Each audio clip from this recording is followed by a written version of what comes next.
Hello and good morning everyone. So as per the promise by Ignited Minds, already हमने promise किया आप लोगों से कि जो FA का एग्ज़ाम हो रहा है या जो VLW का एग्ज़ाम हो रहा है उसके लिए हम MCQ बेस्ड एक सीरीज़ लाएंगे. सो एक वीडियो हमारा आ गया है जो किस बेस्ड पे था, जो टेस्ट आपके करंट बेस्ड पे था. सो आज का जो वो कंटिन्यू रहेगा, लेकिन आज का जो दूसरा वीडियो आ रहा है हमारा, ये पूरा का पूरा है मॉडर्न हिस्ट्री पे है. तो अगर हम सिलेबस की बात कर ले, अगर हम आपके सिलेबस की बात करते हैं, जब हम सिलेबस को एनालाइज करते हैं आपके एफए का, तो यहाँ पे जो थर्ड वाला है, यहाँ पे लिखा है पूरा का पूरा Indian culture and heritage and freedom struggle movement. यानी कि यहाँ पे साफ साफ लिखा है मॉडर्न हिस्ट्री का पोर्शन पूरा लिखा है यहाँ पे कि फ्रीडम स्ट्रगल मूवमेंट को आपको देखना और पढ़ना है. तो हमारी कोशिश यही रहेगी कि अगले कुछ दिनों में, एग्जाम तो वैसे भी डिफर हो गया, अगले कुछ दिनों में हम मॉडर्न हिस्ट्री के मैक्सिमम से मैक्सिमम क्वेश्चन लाएंगे ताकि आपका जो रिवीजन है, जाके आपकी जो प्रिपरेशन है उसमें और ज़्यादा बूस्ट मिल जाए. तो आज का जो टॉपिक रहेगा वो रहेगा मॉडर्न हिस्ट्री. ये सारे हम कवर करेंगे. इसके अलावा जो नेक्स्ट इसके स्लॉट्स हैं वो भी हम कवर करेंगे with the passage of time. तो आज का जो टॉपिक रहेगा वो रहेगा आपका freedom struggle movement. Okay, so here we go. तो पहला क्वेश्चन यहां पे दिया गया है, during the 1857 mutiny which of the following was the governor general. तो आपको ये बताना है कि जब 1857 वॉर हुआ था उस time governor general of India कौन थे. तो इसका जो सही जवाब है वो मैक्सिमम बच्चों को पता ही होगा. The Lord Canning was the governor general. He was the governor general of India at 1857. Even इसके बाद he will be the first viceroy of India also. So Lord Canning was the governor general of India at the time of CPI mutiny. जब 1857 का war हो जाता है उस time जो हमारे इंडिया के गवर्नर जनरल थे वो कौन थे हमारे, वो थे आपके लॉर्ड कैनिंग. थोड़ा सा और देख लेते हैं. 1857 का वॉर आपको पता ही है, बचपन से हमने पढ़ा है कि इसको हम कहते हैं the first war of independence. But the person who called it the first war of independence was V.D. Savarkar.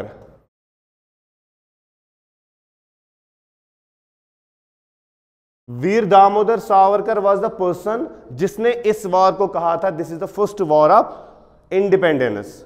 जो हम 1857 का वॉर देखते हैं इसमें बहुत सारे ऐसे कॉजेस हुए थे, पॉलिटिकली, इकोनॉमिकली, सोशली, रिलीजियस वाले कॉजेस. लेकिन लास्ट में जब हम एक चीज को देखते हैं कि जो इमीडिएट काज हुआ था जब ये 1857 में पहुंचते हैं, तो वो है आपका इमीडिएट काज एक ही होता है एनफील्ड राइफल का, जिसमें लॉर्ड एंड टेलो इस्तेमाल किया गया था.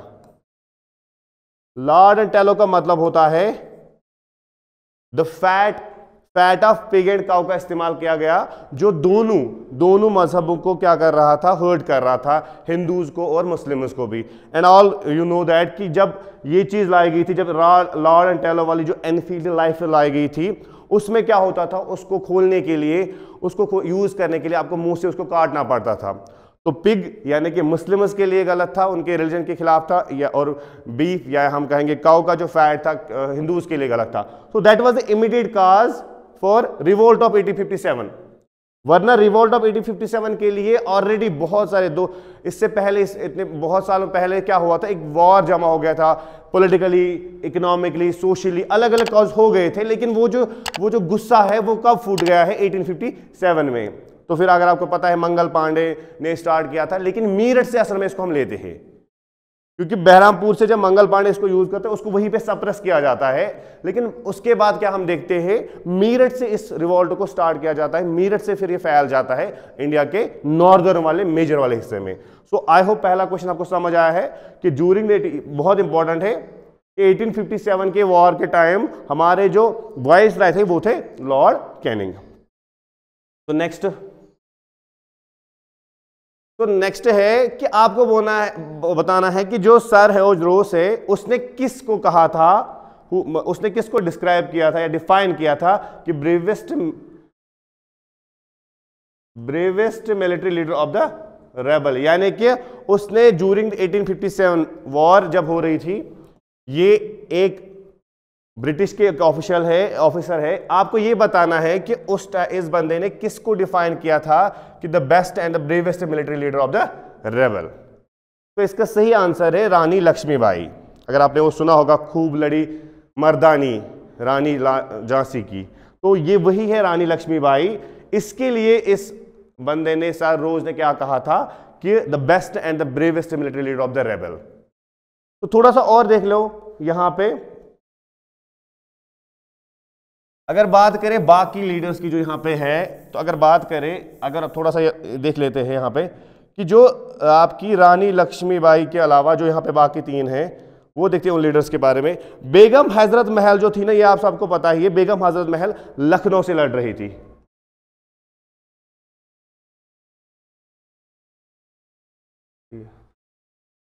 बेगम हजरत महल कहां से लड़ रही थी?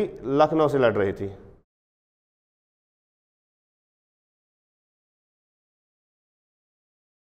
लखनऊ से लड़ रही थी। रानी लक्ष्मीबाई झांसी से लड़ रही थी। हमारे कंवर सिंह बिहार से लड़ रहे थे। और बहादुर शाह जफर जो थे हमारे, वो दिल्ली में थे। He was the last ruler of the Mughal empire. Bahadur Shah Zafar second है ये, he was the last ruler. तो आपको ये भी याद रखना है कि बेगम हजरत महल लखनऊ से लड़ रही थी, रानी लक्ष्मीबाई झांसी से लड़ रही थी, इसकी हेल्प तांत्या तोप ने भी की थी, तांत्या तोपी ने भी की थी। कंवर सिंह बिहार से लड़ रहे थे, और हमारे बहादुर शाह जफर कहाँ से थे? दिल्ली में बैठे थे, दिल्ली से वो लड़ रहे थे। तो ये आपको याद रखना है। इवन अगर ये भी याद रखोगे कि इनको किसने, वो भी देख लेना आप लोग घर में, कि ये भी देख लेना कि इनको किसने वहाँ पे सप्रेस किया। जैसे सर रोज जो थे ना, उसने झांसी में रिवोल्ट को सप्रेस किया था, लॉरियंस ने लखनऊ में किया था, निकलसन ने यहाँ पे किया था, टेलर ने बिहार में किया था। ये चीजें भी आप देख लेना कि किसने, किस ब्रिटिश ऑफिशियल ने किस जगह पे इस रिवोल्ट को सप्रेस करवाया था। बट इतना याद रख लेना कि रानी लक्ष्मीबाई लखनऊ से लड़ रही थी, रानी लक्ष्मीबाई झांसी से, बेगम हजरत महल लखनऊ से, कंवर सिंह बिहार से, and Bahadur Shah Zafar second जो थे वो दिल्ली से हमारे लड़ रहे थे। ओके, तो मूव टू द नेक्स्ट। तो नेक्स्ट क्वेश्चन आपका है, which of the following took place in Bengal after the revolt of 1857। आपको ये बताना है कि 1857 की जब वॉर रिवोल्ट हुआ था, इस वॉर के बाद इमीडिएटली कौन सा वॉर हुआ था। तो पहला थोड़ा देख लेते हैं इनके बारे में। पहला आपका है संथल रिबेलियन। संथल रिबेलियन को जब हम देखते हैं ना, संथल रिबेलियन हुआ था 1855 में। 1855 में थोड़ा संथलों के बारे में देख लो। संथल दो वर्ड से बना है, SANTH, संथ, एंड AL। अल का मतलब होता है आदमी, एंड संथ का मतलब होता है शांत, शांत आदमी। ये जो मूवमेंट थी ये चली थी 1855 में, और ये चली थी तकरीबन झारखंड और वेस्ट बंगाल के एरिया में। और अगर आपको ये भी पता है कि जो आपके आज हमारी जो आज की प्रेसिडेंट है Draupadi Murmu, she is the first tribal women, और वो किस ट्राइबल से है? इसी संथल ट्राइबल से है। एंड इंटरेस्टिंग सी बात ये है कि this is the third largest tribe in India present time. बेल कौन को छोड़ के, कौन जो सबसे बड़ी है, उसके बाद बेल है, उसके बाद जो थर्ड लॉन्गेस्ट या लार्जेस्ट ट्राइब है वो आपकी है संथल। तो ये कब हुई थी? 1855 में। उसके बाद आपका है आता है इंडिगो डिस्टर्बेंस, या जिसको हम कहते हैं नील विद्रोह। नील विद्रोह हुआ था 1859 में, 1859-60 में है। वेस्ट बंगाल, ये बंगाल में हुआ था। ये दो भाइयों ने इस मूवमेंट को स्टार्ट किया था, दिगंबर विश्वास एंड विष्णु विश्वास। उन दो, ये कान्हू एंड सदू ने किया था ये वाली स्टार्ट। तो दिगंबर विश्वास एंड दिगंबर विश्वास एंड विष्णु विश्वास, उन दोनों ने ये मूवमेंट स्टार्ट की थी 1859 एंड 60 में। उसके बाद आता है सन्यासी रेबेलियन, ये हुआ था तकरीबन 70s में। उसके बाद आता है पवाना डिस्टर्बेंस। ये एक मूवमेंट है जो एक यूसुफशाही एक परगाना है, यूसुफशाही एक एरिया गांव है, रैयत के द्वारा ये स्टार्ट की गई थी। और ये अगर आज की बात करें ये बांग्लादेश में, तो ये लेकिन लेटर ऑन हुआ था, ये हुआ था 1873 में। ये मूवमेंट हुई थी 1873 में। तो अब आपको आंसर मिल गया होगा कि संथल रेबेलियन हुआ था 1855 में, इंडिगो हुआ था 1859 में। यानी कि क्वेश्चन क्या है आपका? है क्वेश्चन आपका ये है कि आपको ये बताना है कि बंगाल जो बंगाल में इमीडिएटली कौन सा मूवमेंट हुआ था start after the revolt of 1857। सो इसका सही आंसर है इंडिगो डिस्टर्बेंस, जो हुआ था 1859 में। ओके, 59-60 में। ओके, चलो thank you. which who is the author of the book the first Indian War of Independence 1857? आपको ये बताना है कि जो आपकी बुक है the first Indian war of independence 1857-59 वो किसने लिखी है? तो इसका सही आंसर है कार्ल मार्क्स, जो एक मार्क्स जो है हम कम्युनिज्म के फादर माने जाते हैं, तो उसी ने एक बुक लिखी थी। कौन सी book? The first Indian war of independence. याद रखना इसने बुक लिखी है। वीडी सावरकर ने भी एक बुक लिखी है, आगे जाके मैं आपको बोलूंगा। And he is the person who called this war as the first war of independence. लेकिन the first war of independence जो बुक है वो किसने लिखी है आपकी? वो लिखी है आपकी कार्ल मार्क्स है। ओके, तो चलते आगे। Next question. Okay, the administrative consequence of the revolt of 1857 was transfer to the power from. आपको यह बताना है कि जब 1857 का वॉर एंड हुआ था, आफ्टर द 1857 वॉर, आपको बताना है कि जो पावर है वो कहां से कहां ट्रांसफर हुआ है। पहला ऑप्शन है ईस्ट इंडिया कंपनी से ब्रिटिश क्राउन की तरह, सेकंड ब्रिटिश क्राउन से निकल के फिर से ईस्ट इंडिया कंपनी के पास, थर्ड है ईस्ट इंडिया कंपनी को छोड़ के गवर्नर जनरल को दिया गया, एंड फोर्थ है ब्रिटिश क्राउन को, जो कि बोर्ड ऑफ डायरेक्टर्स जिनकी तादाद 24 होती थी, जो प्रॉपरेटर्स के द्वारा बनाए जाते थे, उनके पास ही पावर होगी। तो इसका जो सही आंसर है वो आपका पहला पार्ट है, East India company to the British crown. क्या होता है आफ्टर 1857 इंडिया ब्रिटेन की तरफ से लाया जाता है एक्ट ऑफ या गवर्नमेंट एक्ट ऑफ 1858। तो जब एक्ट ऑफ 1858 लाया जाता है उसमें क्या किया जाता है? पहला यही काम किया जाता है कि ईस्ट इंडिया कंपनी को एबॉलिश, लिक्विडेटेड किया जाता है, ईस्ट इंडिया कंपनी को खत्म किया जाता है, और ईस्ट इंडिया कंपनी का के बाद जो सारा पावर आता है वो आता है ब्रिटिश क्राउन के अंडर। उसके बाद एक्सपेंशन पॉलिसीज को बंद करते हैं, जितना भी इनके एरिया अंडर आता है जो ऑलरेडी ईस्ट इंडिया कंपनी ने एनेक्स किया होता है उसी को देखते हैं। इसीलिए इस एक्ट को गुड गवर्नेंस एक्ट भी कहते हैं। इसमें बहुत सारी चेंजेस लाई गई इस एक्ट में, जैसे गवर्नर जनरल ऑफ इंडिया को चेंज कर वाइस राय बनाया गया है, तो उसके दो पोस्ट असल में कंटिन्यू रहते हैं, लेकिन हम उसको फिर वाइस राय के नाम से पुकारते हैं। When he is in the council, that is governor general in the council. जब वो काउंसिल से बाहर जाएगा तो उसको कहा जाएगा वाइस राय। तो आफ्टर द 1857 वॉर आपको ये देखना है कि जो पावर ट्रांसफर हुआ था वो हुआ था ईस्ट इंडिया कंपनी को छोड़ के, कहां पे? British crown. That means 1858 act ने क्या किया था? That liquidated the east India company, उसको बिल्कुल ही अबॉलिश किया जाता है, और पावर डायरेक्टली हम किसके अंडर देखते हैं? ब्रिटिश क्राउन के अंडर देखते हैं। ओके, आई होप ये आपको सबको समझ आया हो। तो move to the next. Okay, next एक चीज नोट्स करोगे, इसमें मैंने एक सीक्वेंस के साथ बनाया है थोड़ा सा। मैंने ये सोचा है कि आप लोगों के लिए हेल्पफुल रहेगा कि जब हम 1857 वॉर को देखेंगे ना, तो उसके बाद हम देखते हैं 1905 का जो पार्टीशन ऑफ बंगाल, 1906 में बनती है मुस्लिम लीग, 1907 में क्या हो जाता है आपका? सूरत स्प्लिट हो जाता है, 1909 में आपका आता है मिंटो मॉर्ले रिफॉर्म, उसके बाद आपको आता है 1911 अगर देखेंगे तो दिल्ली दरबार होता है, उसके बाद हम देखते हैं 1915 गांधी एरा। तो मैंने कोशिश की है इसी सीक्वेंस के साथ एमसीक्यूज को डालना, इधर उधर हो गया होगा, लेकिन कोशिश यही होगी कि हम हर एक टॉपिक को 1857 ऑनवर्ड्स सारे कवर करेंगे। सो इसीलिए मैंने ये थोड़ा सीक्वेंस के हिसाब से बनाया होगा। तो नहीं, चलो इस क्वेश्चन को देखते हैं। द स्वदेशी मूवमेंट, आपको ये बताना है कि स्वदेशी मूवमेंट जो हुई थी, द स्वदेशी मूवमेंट इन बंगाल में स्टार्ट हुई थी, वो कब हुई थी? तो इसका सही आंसर है सिंपल में 1905। आगे और एक क्वेश्चन है तो उससे पहले मैं एक्सप्लेनेशन दूंगा। यहाँ पे स्वदेशी एंड बायकॉट मूवमेंट हुई थी जब 1905 में आपके पार्टीशन ऑफ बंगाल किया गया था। लॉर्ड कर्जन के द्वारा जब पार्टीशन ऑफ बंगाल किया गया था, सो इन रेस्पॉन्स टू दैट क्या किया गया था? जो कांग्रेस के लीडर्स थे, मैक्सिमम जो एक्सट्रीमिस्ट लीडर्स थे, जो गरम दल वाले बंदे थे, उन्होंने क्या किया? उन्होंने इसको रोकने के लिए, इस पार्टीशन को रोकने के लिए दो ऐसी मूवमेंट चलाई। पहली जो थी दैट इज स्वदेशी, आप देसी चीजों के लिए आप क्या करो? आत्मनिर्भर रहो। जैसे आज भी आप हमारे स्कीम चल रही है आत्मनिर्भर भारत, तो आप देसी चीजों को ज्यादा इस्तेमाल करो। And boycott the foreign products, British के प्रोडक्ट्स को बाइकआउट करना और इंडिया के प्रोडक्ट्स को यूज करना। That was the Swadeshi and boycott movement started in the Bengal in response to the partition of Bengal. Okay, तो ये हुई थी स्टार्ट 1905 में। ओके, तो नेक्स्ट ओके, जो मैंने अभी आपको कहा था इसी की एक्सप्लेनेशन में दे रहा था अभी तक आपको। विच मूवमेंट है started after the partition of Bengal, आपको यह बताना है कि कौन सी मूवमेंट ऐसी थी जो पार्टीशन ऑफ बंगाल जो 1905 में लॉर्ड कर्जन के द्वारा किया जाता है, उसके बाद कौन सी मूवमेंट स्टार्ट होती है। तो इसका सही आंसर है स्वदेशी एंड बायकॉट मूवमेंट।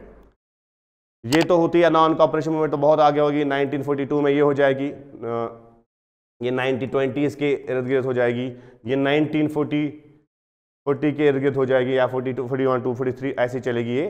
तो सिविल डिसोबीडियंस 1930s के इर्द गिर्द, जिसको हम कहते हैं साल 10 तरह ये हो जाएगी। तो 1905 में आपकी कौन सी मूवमेंट हो जाती है, in response to the partition of Bengal, Swadeshi movement हो जाती है। ओके, तो आई होप इस सबको समझ आया होगा। नेक्स्ट ओके, बड़ा इंपॉर्टेंट क्वेश्चन है, थोड़ा सा अच्छे से पढ़ेंगे इसको।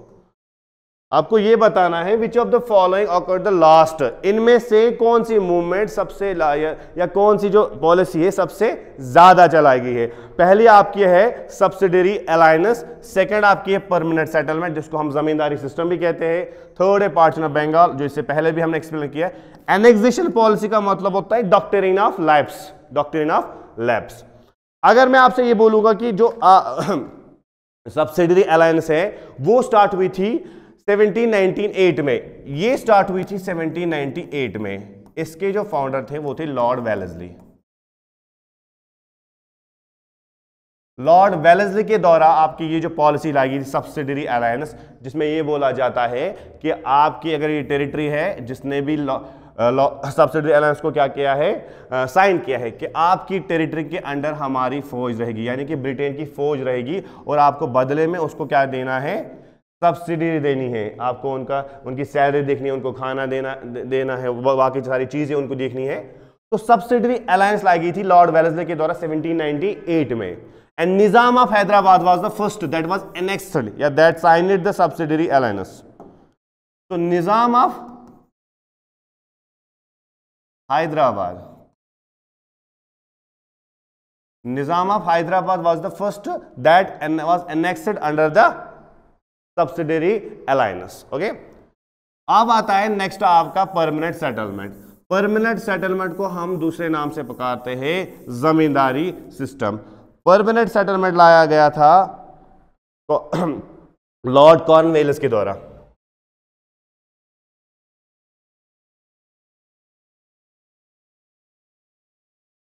लॉर्ड कॉर्नवेलिस के द्वारा लाया गया था 1793 में, 1793 में ये हुआ था। जो पहला हमने देखा वो हुआ था 1798 में, ये हुआ था 1798 में, ये लाया गया था 1793 में। तो इसमें क्या होता था, परमानेंट सेटलमेंट, आपने क्या किया था, आपने किसी एरिया में टैक्स लगाया था, वो परमिट होता, लेकिन ये चला नहीं, बाद में इसको 5 ईयर किया गया था। तो जमींदारी सिस्टम, यहाँ पे जमींदार को ये ताकत दी गई थी कि आपको टेनेंट से क्या लेना है, या पेजेंट से, सॉरी टेनेंट से नहीं, पेजेंट से क्या लेना है, टैक्स लेना है, और वो परमिट होता था। फिर ये फेल हो गया तो उसको छोड़ दो। 1793 में ये लाया गया था लॉर्ड कॉर्नवेलिस के द्वारा, वेलेस्ली के द्वारा लाया गया था सब्सिडरी अलायंस 1798 में, एंड पार्टीशन ऑफ बंगाल आपको पता ही है 1905 में। और लास्ट में बच जाता है doctrine of lapse. Doctrine of lapse लाया गया था 1848 में लॉर्ड डेलहौजी के द्वारा।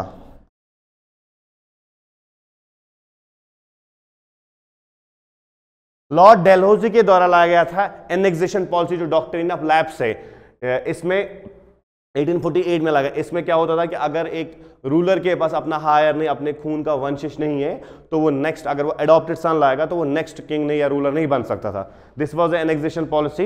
एंड सतारा, महाराष्ट्र में एक जगह थी उस टाइम,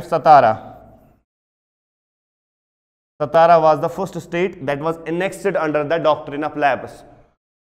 इसके अंडर सतारा हुआ था, इसके अंडर निजाम की लाया गया था, उसको अंडर किया गया था, ये परमानेंट सेटलमेंट था, नॉर्दर्न बंगाल एरिया में इसको लाया गया था पहले, उसके बाद पार्टीशन ऑफ बंगाल 1905 में। तो इसका जो सही आंसर है, तो आपको ये बताना है कि लास्ट में कौन हुआ था, तो आपको खुद ही पता चलेगा कि लास्ट में हुआ था पार्टीशन ऑफ बंगाल। तो इसका सही आंसर क्या है, पार्टीशन ऑफ बंगाल। तो I hope it's clear to all of you. Move to the next. Okay, ये मैंने अभी तक बहुत बार एक्सप्लेन किया होगा, तो मुझे एक्सप्लेन करने की जरूरत ही नहीं है। इसका सही आंसर है लॉर्ड कर्जन। आपको ये बताना है कि बार्चना बंगाल के टाइम हमारे वाइसराय कौन थे। तो सिंपल सा आंसर इसका है, इसका सिंपल सा आंसर है Lord Curzon. Okay,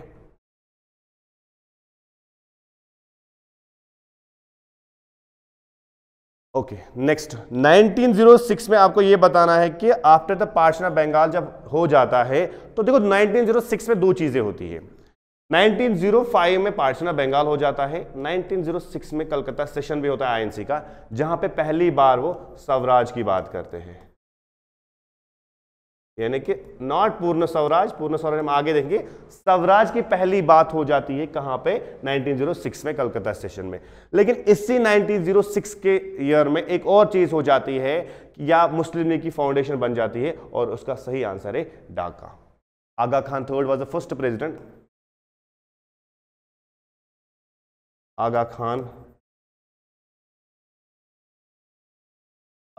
third was the first president of Muslim League. तो ये बने, उसके अलावा और विक्रमुल्ला, बहुत सारे थे, विक्रम सलीमुल्लाह था, बहुत सारे और लीडर्स थे, लेकिन Aga Khan third was the first president of Muslim League. और ये कहाँ पे बनाई गई थी, ये क्वेश्चन शायद पूछा गया है बहुत बार, तो ढाका में ये ना बनाई गई थी। ओके, तो ये भी याद रख लेना कि उसी टाइम आईएनसी का भी एक सेशन हुआ था जहां पे उन्होंने पहली बार स्वराज की बात की थी। एक्चुअली मॉडरेट्स एंड एक्सट्रीमिस्ट के बीच में थोड़ी लड़ाई होने वाली रही थी, तो फिर उसने क्या कहा था, एक्सट्रीमिस्ट के द्वारा ये बोला जाता है कि स्वराज, अब से आईएनसी का जो गोल रहेगा वो कौन सा रहेगा, वो स्वराज का रहेगा। ओके,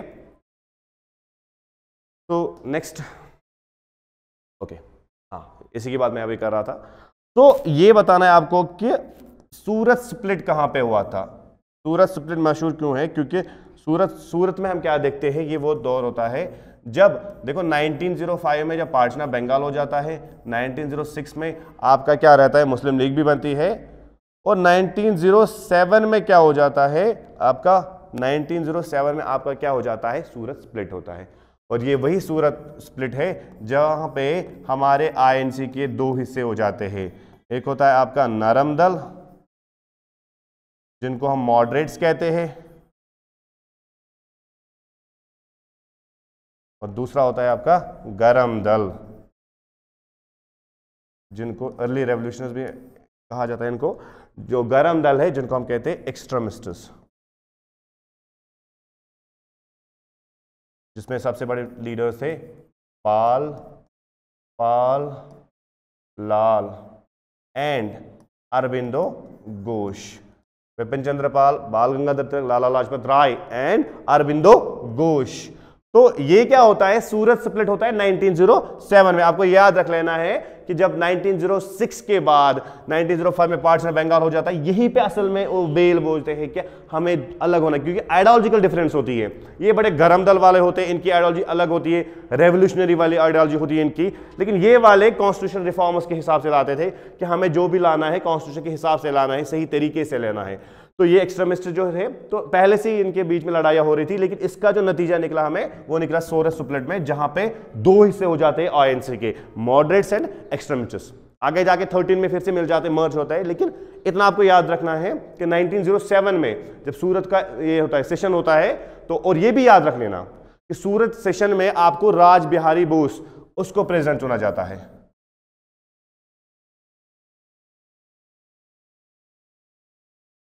राज बिहारी घोष को चुना जाता है एज अ प्रेसिडेंट। राज बिहारी घोष को चुना जाता है प्रेसिडेंट, वो एक मॉडरेट होते हैं, और ये क्या अलग हो जाते हैं। तो मूव टू द नेक्स्ट।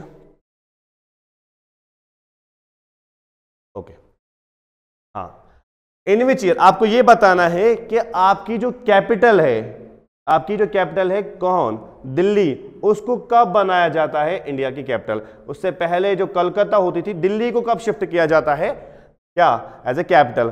तो 1911 is the right answer for that. होता क्या है, 1911 में दिल्ली का दरबार हो जाता है। 1911 है फेमस दिल्ली दरबार से।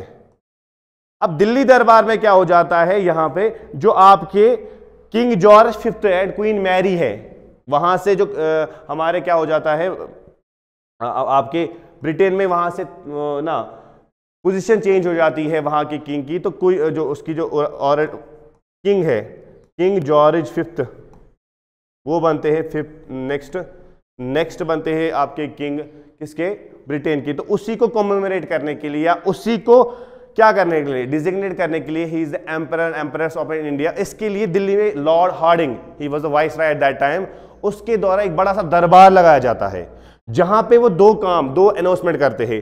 पहला अनाउंसमेंट होता है annul the partition of Bengal, annul the partition of Bengal, यानी कि पार्टीशन ऑफ बंगाल को खारिज किया जाता है। बोलते हैं कि हमें पार्टीशन ऑफ बंगाल नहीं करना है, फिर उसको लैंग्वेज के बेस पे करते हैं, लेकिन यहां पे बोला जाता है कि annul the partition of Bengal. Second होता है shift the capital from Calcutta to Delhi. तो इससे पहले कलकत्ता होती है हमारी कैपिटल, और इसके बाद लॉर्ड हार्डिंग के द्वारा, या हम कहेंगे दिल्ली दरबार में किंग जॉर्ज फिफ्थ के द्वारा कैपिटल को शिफ्ट किया जाता है कलकत्ता से दिल्ली। ओके, इस नतीजे में तो वाइसराय पे उसके बाद बॉम्ब अटैक भी हो जाता है।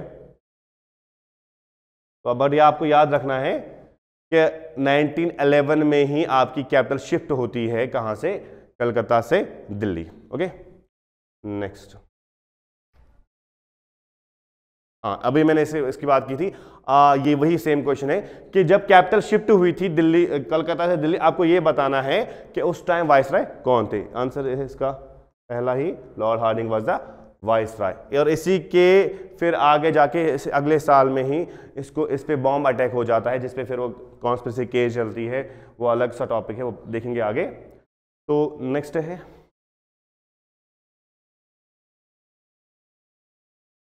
Okay, who was the viceroy of India at the time of quit India movement. आपको यह बताना है कि जब क्विट इंडिया मूवमेंट हुई थी अगस्त 1942 में, उस टाइम इंडिया के वाइसराय कौन थे। ओके, पहले क्विट इंडिया मूवमेंट के बारे में थोड़ा सा देखेंगे।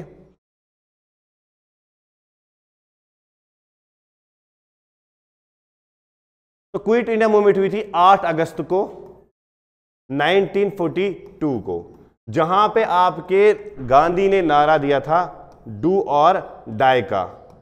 ओके, ये हुआ था बॉम्बे में, एक सेशन हुआ था उनका, तो वहां पे मैदान में चढ़ के, टैंक पे चढ़ के, बॉम्बे में मैदान में चढ़ के, गवलिया टैंक से कहते, उस पे चढ़ के आपकी गांधी ने नारा दिया था डू और डाई का। Actually this was a civil disobedience movement, जिसको हम कहते हैं quit India movement.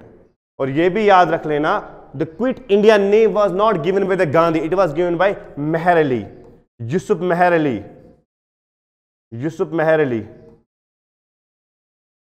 Yusuf Meher Ali was the person who gave the name of Quit India Movement. He was the mayor of Bombay that time. Mayor of Bombay थे ये उस time. तो इसी बंदे ने क्विट इंडिया मूवमेंट का नाम रखा था Quit India, otherwise this was a civil disobedience movement. और इस टाइम जो हमारे वाइसराय थे वो थे Lord Linlithgow. Lord Linlithgow was the viceroy.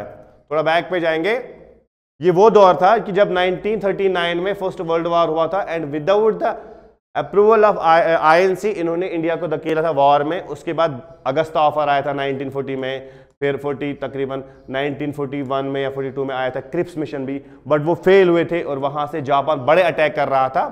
तो इंडिया को डर लगा था कि अगर जो नेक्स्ट टारगेट, जब बर्मा को भी कैप्चर करने पर आया था आपका जापान, सिंगापुर को कैप्चर किया था, तो उनको लग रहा था कि अब नेक्स्ट टारगेट जापान का इंडिया होगा। सो इसके लिए उन्हें एक मूवमेंट चलाई, सिविल डिसोबीडियंस मूवमेंट चलाई थी, जिसको हम कहते हैं क्विट इंडिया मूवमेंट। 8 अगस्त को ये मूवमेंट स्टार्ट होती है और 9 अगस्त को ही सबको अरेस्ट किया जाता है। जितने भी आपके आईएनसी के लीडर्स होते हैं उनको 9 अगस्त को अंडर ऑपरेशन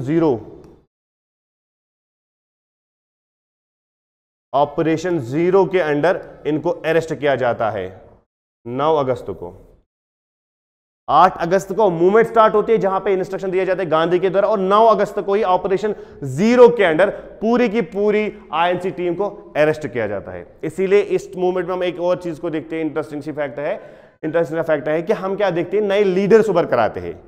उषा मेहता आती है, बहुत सारे ऐसे नए उभर कर यूथ लीडर्स उभर कर आते हैं, क्योंकि 8-9 अगस्त को ही ऑपरेशन जीरो के अंडर सारे जितने भी लीडर्स हैं उनको अरेस्ट किया जाता है। तो next, Poona Pact. Okay, the Poona Pact 1932 was an agreement between, question को समझ लेना, मैंने ये नहीं कहा कि साइन किन किन के बीच में हुआ, मैंने ये कहा कि एग्रीमेंट किन के बीच में हुआ था। थोड़ा सा बैकग्राउंड पे जाएंगे देखो ये वो दौर था कि जब 3 राउंड टेबल कॉन्फ्रेंस हो रही थी। क्या हो रही थी? 3 राउंड टेबल कॉन्फ्रेंस हो रही थी। पहली राउंड टेबल कॉन्फ्रेंस जो 1930s में हुई थी, आईएनसी ने रिजेक्ट ही कर दी, फेल। उसके बाद क्या होता है? गांधी इरविन पैक्ट हो जाता है। सेकंड आरटीसी में आपकी आईएनसी ज्वाइन होती है, तो that was the only RTC जहां पे आईएनसी ज्वाइन हो जाती है और वहां पे उनको लीड करते हैं आपके गांधी। लेकिन उसके बाद सेकंड फेल हो जाती है क्योंकि वहां पे बीआर अंबेडकर के द्वारा डिप्रेस्ड क्लास के सेपरेट इलेक्टोरल मांगा जाता है, जिसकी वजह से गांधी बीच मीटिंग में छोड़ के चले जाते हैं और यरवाड़ा जेल में उसको फिर बंद किया जाता है।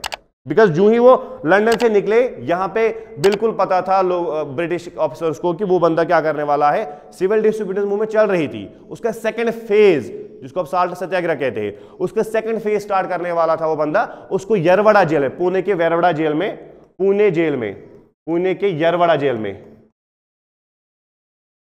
बंद किया जाता है। तो इसके लिए वो बंदा क्या करता है, फिर फास्ट करता है, क्योंकि जब वो फास्ट करता है तो किस पे? अंबेडकर पे बड़ी बात आती है कि सर आपकी वजह से गांधी क्या कर रहा है? फास्ट कर रहा है। सो जो एग्रीमेंट हुआ था वो हुआ था गांधी एंड अंबेडकर के बीच में। Agreement was between Gandhi and Ambedkar, but it was signed between Ambedkar and Madan Mohan Malviya on the behalf of Gandhi. It was signed between Madan Mohan Malviya and M.M. Malviya and Ambedkar. But the agreement was between Gandhi and Ambedkar. तो दोनों points को समझ लेना। मैंने क्या कहा कि 1932 में जो पूना पैक्ट हुआ था, या हम इसे कहते हैं जो एग्रीमेंट हुआ था वो हुआ था गांधी और अंबेडकर के बीच में। लेकिन जब एग्रीमेंट फाइनलाइज हुआ था, इसको साइन किसने किया है? इसको साइन किया था गांधी के बदले मदन मोहन मालवीय ने और अंबेडकर ने खुद। ओके, तो 1932 में आपको याद रखना है। तो move to the next. Which of the following statement about the Government Act of 1935 is not correct? आपको ये बताना है कि ये जो गवर्नमेंट ऑफ एक्ट 1935 आया था, इसके लिए कौन सा स्टेटमेंट यहाँ पे सही नहीं है, नॉट करेक्ट है। समझ लो, नॉट करेक्ट। तो एक गलत होगा, बाकी 3 ठीक होंगे। पहला है dyarchy was established in the provinces. Second है the viceroy was given special powers. Third, federal structure या federal executive was to the constitute of the viceroy's, councillor and the ministers. And fourth is federal legislature was to be bicameralism. देखो, bicameralism यानी कि 2 house जो आज हमारे यहाँ पे है, लोकसभा राज्यसभा। डायरकी यानी कि डुअल टाइप की गवर्नमेंट होती है। प्रोविंस में ही अगर 2, यानी कि अगर हम देखेंगे प्रोविंस में क्या होता था, 2 तरीके के होते थे, डुअल गवर्नमेंट होता। तो पहला इसका आंसर सही है, बिकॉज यहां पे क्या हुआ था, डायरकी जो हुई थी that was established in government act of 1919। Montagu Chelmsford जब आया था, उस रिफॉर्मर्स ने क्या किया था, they introduced dyarchy at province. इस एक्ट ने डायरकी को कहां पे स्टार्ट किया था? प्रोविंस में किया था। और गवर्नमेंट ऑफ एक्ट 1935 ने क्या किया था? इसको एबॉलिश किया था। तो this is the wrong here. बाकी 3 सही है। बाकी 3 आपको क्या याद रखने हैं? बाकी 3 सही है। तो पहला मैंने क्या कहा, ये वाला गलत है, बिकॉज इसमें डायरकी को एस्टैब्लिश नहीं किया था, इसमें एबॉलिश किया गया था और उसको सेंटर में स्टार्ट किया था 1935 में। गवर्नमेंट ऑफ एक्ट 1935 ने प्रोविंसेस में डायरकी को हटाया था, लेकिन सेंटर लेवल पे उसको स्टार्ट किया था। ओके, बाकी सारे सही है। तो डायरकी यानी कि डिवल गवर्नमेंट का है, डिवल गवर्नमेंट ऐसे कंसेप्ट है। ओके, चलिए देखते हैं। तो जलियांवाला बाग मैसेकर जो हुआ था 1919 में, आपको ये बताना है कि ये 13 अप्रैल 1919 में जो जलियांवाला बाग मैसेकर हुआ था, आफ्टर दैट, इस इंसिडेंट के बाद गवर्नमेंट ऑफ ब्रिटेन की तरफ से कौन सी ऐसी कमिटी बिठाई गई थी और उस कमिटी का नाम क्या था और उसको हेड कौन कर रहा था? तो हंटर, जो लॉर्ड हंटर था, ही वॉज अ पर्सन जिसने इस कमेटी को हेड किया था। और जो कमेटी थी दैट वाज हंटर कमीशन। जो कमेटी थी, हंटर कमीशन बिठाया गया था 3 अप्रैल 1919 को, जब जलियांवाला बाग मैसेकर हुआ था। अगर आपको थोड़ा सा पता है कि रोलेट एक्ट के रिलेटेड इन्होंने प्रोटेस्ट किया था। 13 अप्रैल को बैसाखी भी होती है, तो जनरल डायर के द्वारा वो फिर ऐसे मतलब मैसेकर किया जाता है जलियांवाला बाग में, जहां पे उन लोगों को बंद किया जाता है, उसके दरवाजे बंद किए जाते हैं। तो वहां पे क्या होता है 3 अप्रैल को, तो उसके बाद जब इंक्वायरी बिठाई जाती है, उनकी बात जब इंक्वायरी बिठाई जाती है, तो आपको ये बताना है कि उस इंक्वायरी के जो हेड थे वो कौन थे। तो लॉर्ड हंटर था और उस कमीशन का नाम था हंटर कमीशन। इसने जो रिपोर्ट दी थी वो बहुत ही खराब रिपोर्ट थी, जिसकी वजह से फिर लोगों में गुस्सा बहुत ज्यादा था। ओके ओके, हाँ, लास्ट के 2-3 क्वेश्चंस है। प्लासी की जो बैटल हुई थी उसमें से आपको यह बताना है नवाब ऑफ बंगाल कौन थे। तो प्लासी की बैटल हुई थी 23 जून 1757 में। तो आपको यह बताना है कि नवाब ऑफ बंगाल उस टाइम कौन थे। So Nawab of Bengal was Sirajuddaula. So Sirajuddaula he is the person जिसने फ्रांस और ब्रिटेन को यह बोला था कि आप अपनी फोर्टिफिकेशन जो आप कर रहे हो, किल्लाबंदी जो कर रहे हो, उसको बंद करो और यू हैव टू पे द टैक्स। फारूक सियार ने जो 1717 के नज़दीक आपको फ्री ट्रेड करने की परमिशन दी, वो नहीं चलेगा, आपको बंगाल में क्या करना है, पे करना है। और ये जो आप अपने फोर्ट्स की क्या कर रहे हो, किल्लाबंदी कर रहे हो, उसको रोको। जिसमें फ्रांस के लोगों ने, फ्रेंच के लोगों ने माना, लेकिन ब्रिटेन के लोगों ने नहीं माना। तो जिसकी वजह से क्या हो जाता है, 3 जून 1757 में क्या हो जाता है, आपका बैटल ऑफ प्लासी हो जाता है। बहुत ही ज़्यादा इंपॉर्टेंट है ये जो प्लासी की बैटल। इसके बाद ही कुछ सालों के बाद क्या हो जाता है, बॉक्सर की लड़ाई हो जाती है। तो सिराजुद्दौला वर्सेस ब्रिटेन। और अगर आपको ये भी याद रखना है तो Robert Clive was the person जिसने ब्रिटेन की तरह लड़ा था। और नवाब ऑफ बंगाल उस टाइम कौन थे, सिराजुद्दौला। कब हुई थी, 23 जून 1757 को। ओके, हाँ, ये भी बड़ा इंपॉर्टेंट क्वेश्चन है। आपको ये बताना है कि जो office of the governor general का जो ऑफिस है वो कब क्रिएट हुआ था। Office of the governor general of India, not governor general of India का जो ऑफिस है वो कब क्रिएट हुआ था।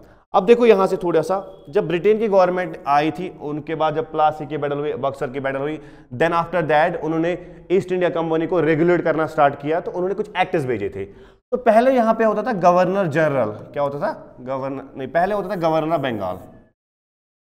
गवर्नर ऑफ बंगाल होता था। लेकिन जब पहला एक्ट आया 1773 का एक्ट आया, रेगुलेटिंग एक्ट ऑफ 1773, उसने क्या किया, उसने गवर्नर ऑफ बंगाल को चेंज करके बोला GG of Bengal, governor general of Bengal. अब तो जो पहले गवर्नर ऑफ बंगाल थे वो थे von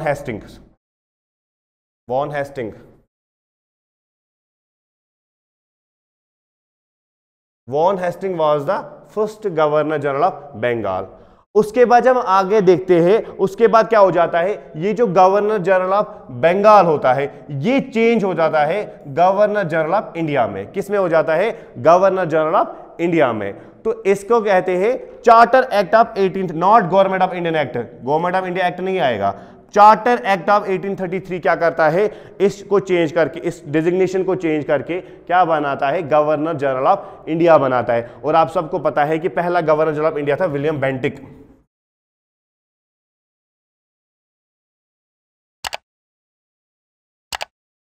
William Bentinck was the first governor general of India. Warren Hastings was the first governor general of Bengal. Okay? उसके बाद जब 1857 का वॉर मैंने आपको अभी पढ़ाया, उस वॉर के बाद जब एक्ट आता है 1858 का एक्ट, तो ये डिजिग्नेशन चेंज हो जाती है। गवर्नर जनरल ऑफ इंडिया को कहते हैं हम फिर वाइस रॉय। एंड कौन था पहला वाइस रॉय, लॉर्ड कैनिंग। आपको तीनों के तीनों याद होने चाहिए। पहला वाइसराय लॉर्ड कैनिंग, पहला governor general of Bengal Warren Hastings, और पहला governor general of India William Bentinck. Okay, तो इसका सही क्या आंसर है, इसका सही आंसर है charter act, not government of act, charter act of 1833। Okay, now last question. Okay, after the defeat of Plassey Sirajuddaulah was assassinated, यानी कि इसको मारा जाता है। और आपको यह बताना है कि प्लासी की बैटल जो 1757 में होती है, प्लासी की बैटल के बाद आपको यह बताना है कि जो नेक्स्ट नवाब है वो कौन बनते हैं। सो नेक्स्ट नवाब जो आपके बनते हैं वो बनते हैं Mir Jafar became the next Nawab. Mir Jafar यहां पे क्या करते हैं, नेक्स्ट नवाब बनते हैं, उसको रिप्लेस किया जाता है मीर कासिम के द्वारा।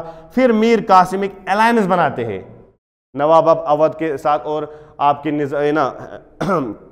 क्या कहते हैं इसको, आपके मुगल एम्पायर के साथ, शाह आलम सेकंड के साथ एक अलायंस बनाते हैं और फिर 1764 में 64-65 के नज़दीक, इस 64 में क्या होती है आपकी बैटल ऑफ बक्सर होती है। 1764 के नज़दीक क्या हो जाती है आपकी बैटल ऑफ बक्सर होती है। सो प्लासी की बैटल के बाद जो नेक्स्ट नवाब बनते हैं वो बनते हैं आपके जाफर, उसके बाद मीर कासिम और उसके बाद होती है बैटल ऑफ बक्सर। ओके, तो this was today session about the modern history. I hope आप लोगों को ये सारा समझ आया है। तो नेक्स्ट हम इंशाल्लाह कल देखेंगे, इसी को कंटिन्यू करेंगे और करंट अफेयर को भी कंटिन्यू करेंगे। सो आई होप कि आपको इससे बहुत ज़्यादा हेल्प मिला होगा। जितने भी हमने क्वेश्चंस किए यहाँ पे, डू रिपीट दीज क्वेश्चन, इनको फिर से देख लो, फिर से कर लो, और जो मैंने एक्स्ट्रा पॉइंट्स लिखवाए उनको भी देख लेना, बिकॉज वो भी बहुत ज़्यादा इंपॉर्टेंट है। तो थैंक यू सो मच।